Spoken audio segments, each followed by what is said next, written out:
maka bisa menyebabkan eksiden, bisa mengurangi kinerja. Sering-sering misalnya ya, kalau saya melihat di beberapa peraturan dan kondisi di lapangan, ya di peraturan saya baca, kemudian saya juga melihat kondisi di lapangan, biasanya kalau pada simpang sebidang, terutama pada perlintasan kereta api, penanganannya itu rambu markanya harus benar-benar ya istilahnya mass transport, action ya, mass action plan-nya itu adalah tentang rambu. Jadi kalau di accident, mass action plan-nya banyak di rambunya, rambu dan marka. Terutama kalau di daerah perlintasan kereta api.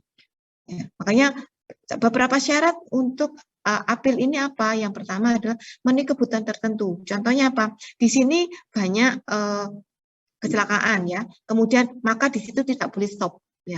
Kapasitasnya ini terbatas nih. Kalau nggak bisa menyebabkan antrian, maka tidak boleh parking. Ya. P dicoret, itu tidak boleh parkir. Kemudian ini bisa mengganggu seperti di depannya Polinema, itu kan tidak boleh putar balik. Nah, itu diberikan tanda U-turn gitu dicoret, artinya tidak boleh putar balik. Dan rambu itu harus terlihat jelas. Terlihat jelas artinya warnanya kalau kalian perhatikan kan mencolok warna merah, kuning gitu ya. Warnanya tidak ada yang warna abu-abu atau salem gitu, enggak ada karena tidak jelas. Kalau salem itu enggak jelas. Jadi warnanya mesti yang terlihat jelas, misalnya kuning gitu ya. Kuning, merah, hijau, biru, jelas warnanya. Kemudian kenapa diberikan warna yang jelas? Karena memaksa orang untuk melihat. Kalau diberikan warnanya misalnya krem, warna krem itu orang tidak memaksa untuk melihat. Ya.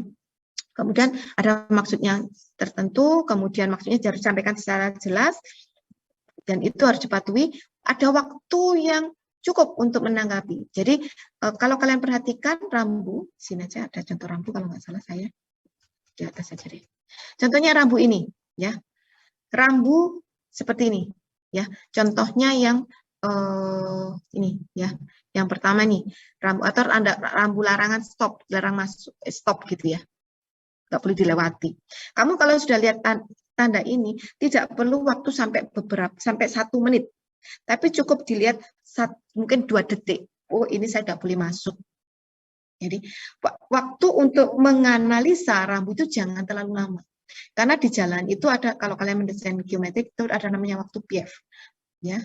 Jadi waktu melihat benda itu kemudian kita olah, dimasukkan ke otak, dari otak diolah, ini apa tindakan saya, apakah gas ataukah rem, itu tindakan kakinya kan gitu ya, atau kalau pakai motor itu harus saya gas tangannya ngegas atau ngerem di kakinya, atau pakai, kalau yang manual pakai kaki remnya, kalau sekarang pakai matic itu remnya kan di tangan. Nah, jadi semuanya istilahnya kalau rambu itu harus kita bisa menyampaikan informasi secara cepat, analisanya cepat. Jadi kalau ada rambu tidak boleh mulek, tidak boleh bulat informasinya. Itu aja. Ya. Makanya kalau kalian lihat rambu kan anu ya, apa namanya? Gambarnya kok ngene-ngene tok gitu ya. Rumah makan gambarnya cuman piring sama piring, sendok sama garpu. Kan gitu ya. Orang kan sendok garpu sudah tahu itu rumah makan, gitu ya. Oke. Jadi untuk rambu memang seperti itu. Ya, dan waktunya jangan terlalu lama, karena terlalu lama nanti mengganggu kinerja dari jalan itu sendiri, juga mengganggu, membahayakan keselamatan. Ya, nah, itu rambu. Ini saya berikan beberapa. Setiap tahun kepolisian itu mengadakan lomba, ya silakan kalau mau mengikuti lomba untuk pembuatan rambu dan marka. Nah, faktor yang mempengaruhi keefektifan rambu dan marka, rambu itu nanti diperhatikan oleh pengguna jalan atau enggak, itu yang pertama dipengaruhi oleh satu desain.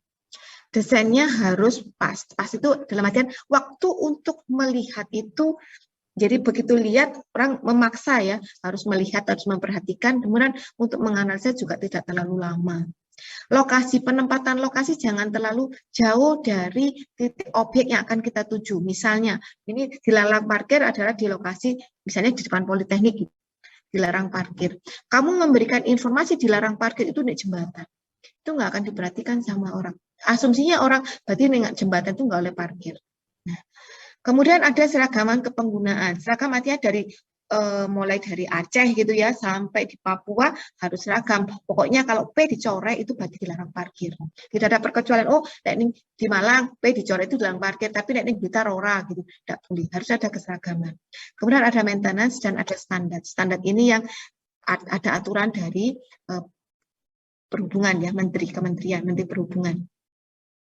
Nah, ini ada beberapa rambu lalu lintas sementara, misalnya ya, saya berikan ini sifatnya sementara ya, insidental gitu ya. Ini sesuai dengan kondisi, misalnya kalau ada jalan rusak, kemudian pekerjaan jalan, bencana, kecelakaan dan sebagainya. Kemudian ini kaitannya dengan supaya efektif ya, rambu itu kaitannya dengan lokasi penempatan. Penempatan rambu itu di mana? Penempatan rambu itu nanti saya absen di akhir kuliah saja ya. Penempatan rambu itu yaitu satu, harus di Rumaja. Ya. Usahakan rambu diletakkan di Rumaja. Kalian tahu ya Rumaja itu di mana letaknya ya. Nah, kemudian diletakkan paling sedikit 60 cm dari bagian luar rambu. Ya, ditempatkan paling sedikit 60 cm dari bagian terluar daun rambu ke tepi paling luar bahu jalan. Jadi kalau kita ngambil ukurannya, Butik ngomong gini, kenapa? Bu, kok sampai ukuran Ibu kok kutek-kutek? Berdasarkan analisa, saya ini sedang melakukan, saya 4 tahun yang lalu pernah membuat penelitian terkait rambu. Ya, rambu di suatu jalan. Dan ternyata kondisinya setelah saya cek, itu hampir 50% itu tidak memenuhi standar. Sehingga dampaknya apa? Itu pengaruh ke angka kecelakaan. Nah, ini saya lagi membuat riset lagi di jalan, ya satu jalan tertentu gitu ya. Saya menganalisa lagi terkait dengan benar nggak sih gitu ya. Jadi mau saya kaitkan dengan analisa kecelakaan. Memang sangat dekat sekali hubungannya antara penempatan rambu dengan angka kecelakaan lalu lintas. Ya. Nah, terutama ini penempatan paling sedikit 60 cm dari bagian terluar dari daun rambunya, ya, ke tepi luar bahu. Jadi kalau penempatannya itu lebih dari 60 cm dari daun rambunya itu dari tepi jalan, misalnya sampai 1 meter, maka tidak akan dilihat oleh orang. Ya, tidak akan terlihat. Nah, itu akan banyak terjadi pelanggaran. Ya. Kemudian jika diletakkan di median paling sedikit 30 cm dari bagian terluar rambu, minimal 30 cm ke tepi kanan ini median. Nah, kalian bisa lihat nanti di Soekarno-Hatta yang U-turn itu apakah dari tepinya jalan minimal 60 cm daun rambunya. Benar nggak? Silakan dicek. Itu pasti akan banyak miss di situ.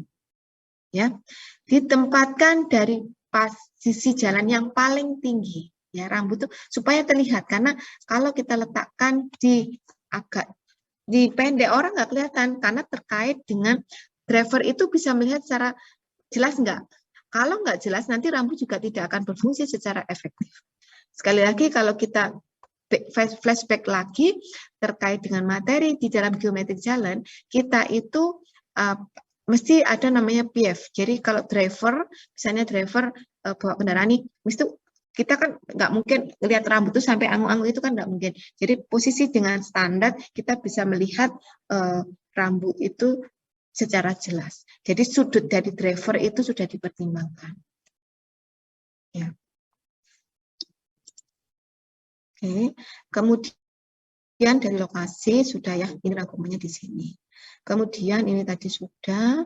Nah, tingginya minimal berapa? 175, maksimal 2,65. Terlalu tinggi pun enggak bagus. Kalau terlalu rendah tidak kelihatan. Terlalu tinggi, tertinggi nanti orang angu-angu gitu ya. Nah, ingat di kita itu ada motor. Jadi jangan terlalu tinggi, maka ambilnya adalah minimal 175. Harapannya driver ya, kalau motornya mobil pendek bisa melihat, kita naik motor bisa lihat. Kalaupun yang tinggi ya kayak bus gitu, kalau misalnya terlalu rendah busnya nggak kelihatan, tadi angu-angunya ke bawah, itu juga kurang bagus. Makanya ada ketentuan seperti ini. Ya. Daun rambu paling kecil dipasang pada jalan dengan kecepatan rencana sampai dengan 30 km per jam. Ya, daun rambu itu ukurannya macam-macam, Rek. Ada yang besar, ada yang kecil, ada yang sedang. Ya. Jadi kalau kalian lihat di Soekarno-Hatta nanti aja kamu kalau pas longgar gitu kamu jalan Soekarno-Hatta. Daun rambu itu ukurannya macam, ada yang kecil, ada yang sedang, dan ada yang besar. Nah, kalau kecil diameternya itu adalah ini Dipasang pada jalan dengan kecepatan 30, ya. Ukurannya ada nanti diameternya ya. Kemudian kalau yang sedang kecepatannya 60. Kalau yang besar itu 80. Misalnya kalau di jalan tol itu kita pakai yang besar. Jangan yang kecil. Kalau kecil juga nggak kelihatan gitu ya. Jadi kita harus lihat juga kecepatan di situ didesain dengan kecepatan berapa jalan kita. Rambu didesain seperti itu. Ya. Penempatan ini minimal dengan 180 meter untuk kecepatan 100 km per jam. Ya. Kemudian kalau kecepatannya lebih sedikit dari antara 80 sampai 100, maka boleh kita tempatkan 100 meter. Ya, kalau kecepatannya di bawahnya 80, ini boleh di bawahnya 80 meter. Ya, atau bisa juga kita lihat posisinya nih. Kalau rambunya tentang dilarang parkir, maka langsung di objeknya di situ. Paling sedikit 50 meter untuk jalan dengan kecepatan sekian. Ya.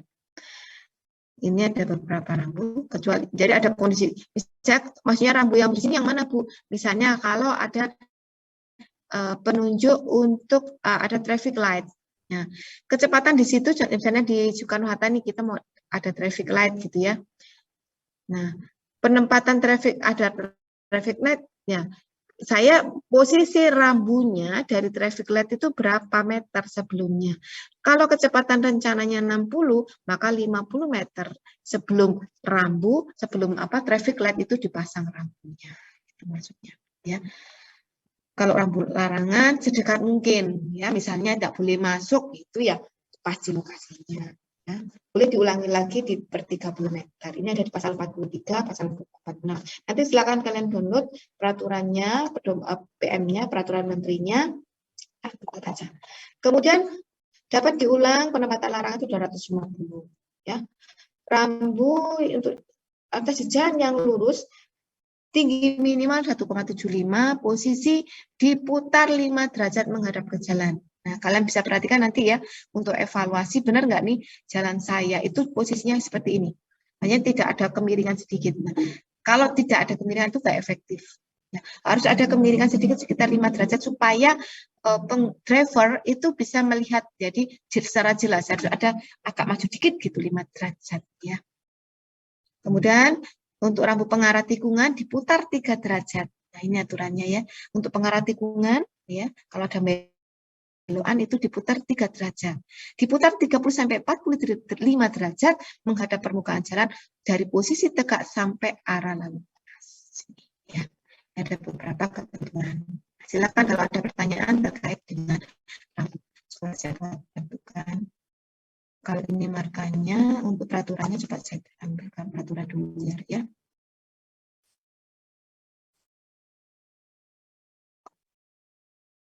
Marka sebentar saya carikan, sambilkan peraturan untuk rambu dan marka supaya kalian lebih jelas. Rambu dan marka.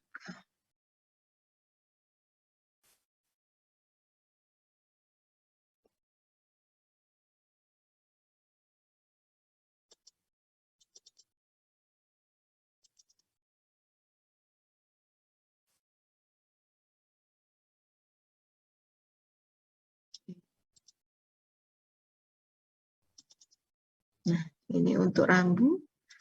Ini rambunya, kalau kalian download seperti ini filenya ya, bisa kalian. Itu rangkuman yang di file saya itu rangkumannya. Kalau arti-arti rambu saya kira saya nggak perlu jelaskan ya, Rek ya. Insya Allah mahasiswa sekarang sudah pintar semua rambu ya. Sudah paham. Nah, rambu ini setiap saat akan bertambah ya.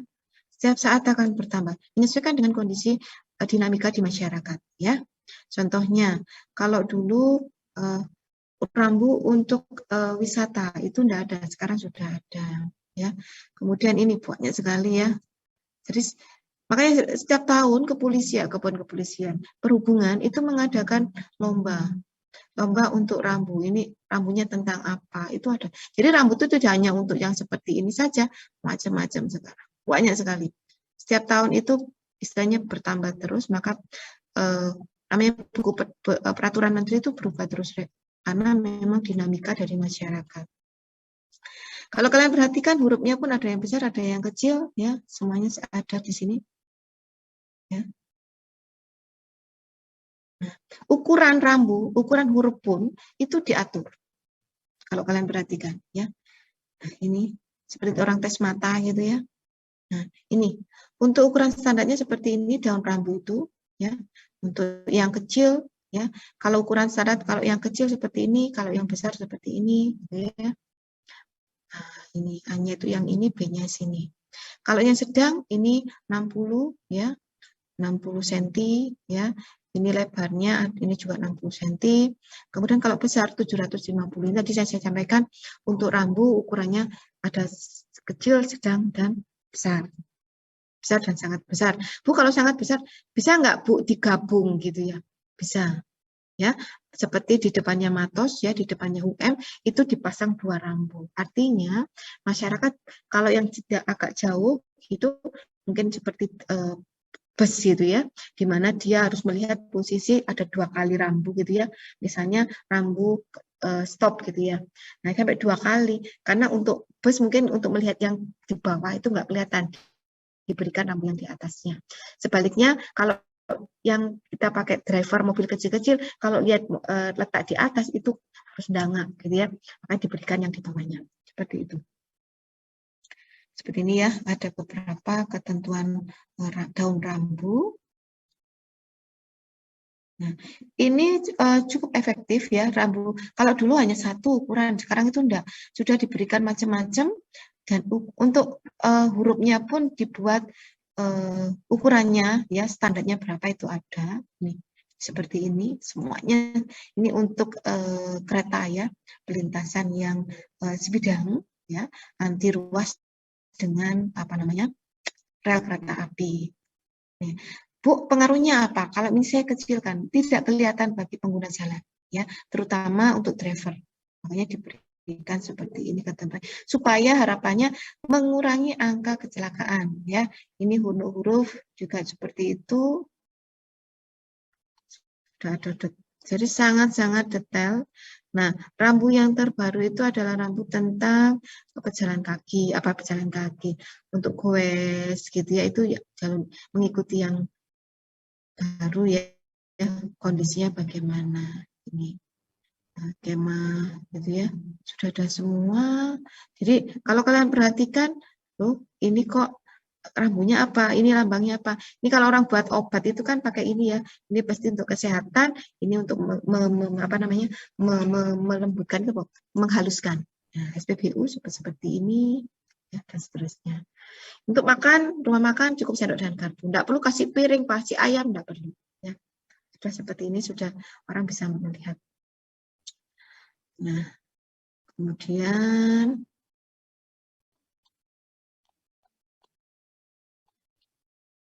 ini adalah yang apa ya? Kalian bisa lihat ukuran jenisnya huruf. Nah, silakan ini kalian bisa baca nanti ya di apa namanya? di peraturan menteri ya tentang rambu. Oke. Untuk rambu silakan ada pertanyaan. Kalau ada pertanyaan, jadi rambu itu mempunyai arti. Jadi dia tidak hanya sebagai aksesoris jalan supaya nggak garing Bu jalannya gitu. Nggak seperti itu. Jadi rambu itu mempunyai fungsi, mempunyai arti supaya jalan itu aman, bisa berfungsi sebagai mana didesain ya, juga mulai kapasitas juga memberikan kenyamanan bagi pengguna jalan. Nah, seperti itu. Yang berikutnya adalah untuk marka ya. Kalau rambu itu di pinggir-pinggirnya itu rambu ya. Tapi kalau marka itu adalah yang di sini, ini marka. Kelihatan share screen saya tentang bahan ngajar saya, Rek? Sudah ke marka? Kelihatan nih. Oke. Nah, ini marka itu ada di PM 34 tahun 2014 ya. Nah, marka ini juga istilahnya dinamis ya, mengikuti dinamika yang ada di masyarakat ya. Marka ini tidak hanya garis lurus, garis putus-putus, tidak hanya itu, tapi ada tambahan nanti ya. Marka itu adalah suatu tanda yang berada di permukaan jalan atau di atas permukaan jalan yang meliputi peralatan atau tanda yang membentuk garis membujur, garis melintang, garis serong, serta lambang yang berfungsi untuk mengarahkan arus lalu lintas dan membatasi daerah kepentingan lalu lintas. Ya, itu marka. Ya. Macam-macam marka itu ada 5, ada marka melintang, ya, marka membujur itu misalnya marka, ya, ada garis marka yang membagi antara lajur dan jalur, gitu ya. Kemudian marka melintang misalnya untuk zebra cross, gitu ya. Kemudian marka serong, ya, mulai terjadi merging di situ. Kemudian ada marka lambang yang berupa panah, atau yang sekarang ini tidak hanya panah saja, tapi sudah diberikan gambar sepeda misalnya, memberikan petunjuk kalau itu adalah lajur khusus untuk lajur khusus untuk sepeda. Kemudian tambahan lagi yang ini adalah marka kotak kuning atau yang kemarin saya terangkan tentang yellow box junction, ya. Ya, tentang yellow box junction, ya. Seperti yang saat ini yang ada di pojokannya Brawijaya itu yellow box. Nah, warna dari marka itu ada putih, kuning, merah, dan warna untuk kebutuhan khusus. Misalnya ada warna hijau, ya, tadi saya tunjukkan nih, ya. Warna putih itu artinya kalian wajib mengikuti perintah atau larangan warna putih, ya. Kuning, pengguna dilarang berhenti di area tersebut. Contohnya kalau kalian lihat di beberapa sepanjang di Kota Malang, ya, mungkin di daerah kalian, saya nggak tahu di tempat kalian di mana, tapi ini artinya sama, ya. Karena di pinggir jalan itu ada zigzag seperti zigzag warna kuning, ya. Kalau di kita ini di Malang itu ada di depan dekatnya Gajayana, stadion Gajayana, di Jalan Semeru itu ada, atau di Jalan Semeru dan di Jalan Bandung, ya. Itu ada area yang diberikan zigzag warna kuning. Di Jalan Adi Sucipto juga gitu. Ya, ada zigzag warna kuning. Artinya apa? Pengguna tidak boleh berhenti. Kalau kamu melanggar itu dan polisinya nyeprit kamu diprit sama polisi, nah kamu harus membayar denda sekitar 250. Nah, warna merah ini untuk keperluan atau tanda khusus, misalnya ZOS, ya, zona ZOS, ya, zona sekolah, ya, ya. Kemudian ada warna khusus, ya, misalnya. Yang termasuk marka selain rambu tadi ada marka, ya. Marka selain itu garis-garis tadi juga ada marka yang lain, itu berbentuk paku jalan. Jadi biasanya di jalan perkotaan itu ada paku jalan. Jadi pada waktu malam itu akan nyala karena dia memang materialnya bisa. Jadi kalau malam itu nyala. Jadi dia menyimpan seperti menyimpan matahari, ya, solar cell gitu kan. Kemudian termasuk marka lagi adalah traffic cone, alat pengarah lalu lintas traffic cone. Kemudian